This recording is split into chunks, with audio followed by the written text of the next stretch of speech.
வணக்கம் ஃப்ரெண்ட்ஸ். இந்த வீடியோல பாவக்காவை வச்சு எப்படி ஒரு தொக்கு செய்யலான்னு தான் காட்ட போறேன். வாங்க எப்படி செய்யறதுன்னு பார்ப்போம்.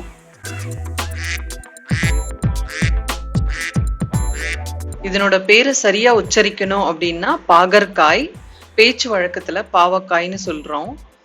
இந்த பாவக்காய் 1 கிலோ எடுத்திருக்கேன் இந்த தொக்குக்கு. அதுக்கப்புறம் சிவப்பு மிளகாய், புளி, உப்பு, எண்ணெய், அவ்வளவுதான் இதுக்கு தேவையான பொருள்.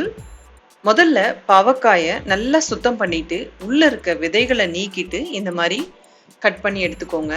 அதுக்கப்புறம் ஒரு கடாயில 2 டேபிள் ஸ்பூன் தேங்காய் எண்ணெய்.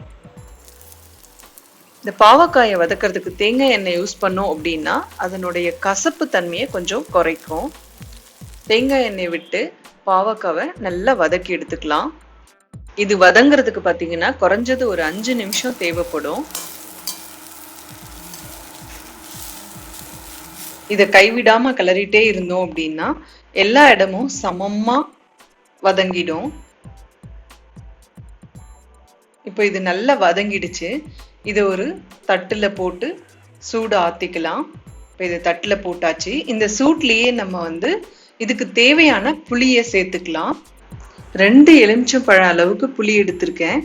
எதுக்கு இவ்வளோ புளி அப்படின்னா அந்த கசப்பு தன்மையை ஈடுகட்டுறதுக்கு இவ்வளோ புளி தேவைப்படும். புளியை சேர்த்ததுக்கு அப்புறம் இதுக்கு தேவையான உப்பு சேர்த்துட்டு அடுத்து சிவப்பு மிளகாய் ஒரு 10லேருந்து 12 எண்ணிக்கை நான் எண்ணெயில் இந்த மாதிரி வதக்கி எடுத்துக்கிறேன். இது எல்லாம் ஒன்றா போட்டு ஆற விட்டுட்டு நல்லா ஆறுனதுக்கு அப்புறம் அரைச்சி எடுத்துக்கணும். இப்போ இது நல்லா ஆறிடுச்சு. இதை ஒரு மிக்சியில போட்டு அரைச்சி எடுத்துக்கலாம். எல்லாத்தையும் ஒன்றா போட்டு அரைக்கணும். முக்கியமா நிறைய தண்ணி விட்டு அரைக்கக்கூடாது. தண்ணி ரொம்ப கம்மியா யூஸ் பண்ணணும். இந்த மாதிரி நல்லா கெட்டியா அரைச்சிக்கணும். இப்போ இதை அரைச்சாச்சு. அரைச்சதுக்கு அப்புறம் வதக்கணும். ஒரு கடாயில 3 டேபிள் ஸ்பூன் கடலை எண்ணெய், நல்லெண்ணெய் எது வேணாலும் விட்டுக்கலாம். விட்டதுக்கு அப்புறம் கடுகு போட்டு பொரிஞ்சதுக்கு அப்புறம் உளுத்தம்பருப்பு சேர்த்துக்கலாம். இது 2 பொரிஞ்சதுக்கு அப்புறம் நம்ம அரைச்சு வச்ச அந்த விழுதை போட்டு நல்லா வதக்கணும். வதக்கின பிறகு அவ்வளவுதான், பாவக்காய் தொக்கு ரெடி ஆயிடும். இது வதங்கிறதுக்கு 8லேருந்து 10 நிமிஷம் தேவைப்படும்.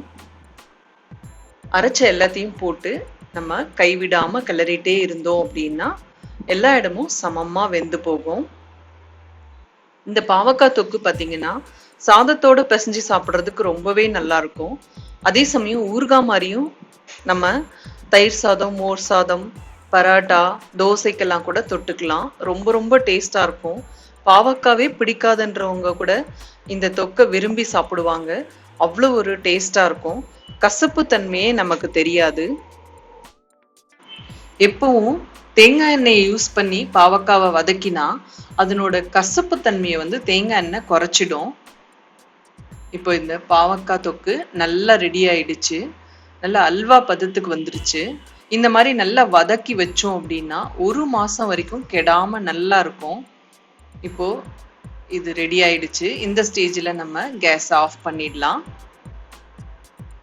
இதை ஒரு பாட்டில்ல போட்டு நம்ம 1 மாசம் வரைக்கும் வச்சு யூஸ் பண்ணலாம். ட்ரை பண்ணி பாருங்க. உங்களுக்கு இந்த தொக்கு ரொம்பவே பிடிக்கும். இந்த மாதிரி நிறைய யூஸ்ஃபுல்லான வீடியோக்கு என்னோட சேனலை சப்ஸ்கிரைப் பண்ணுங்க. நன்றி, வணக்கம்.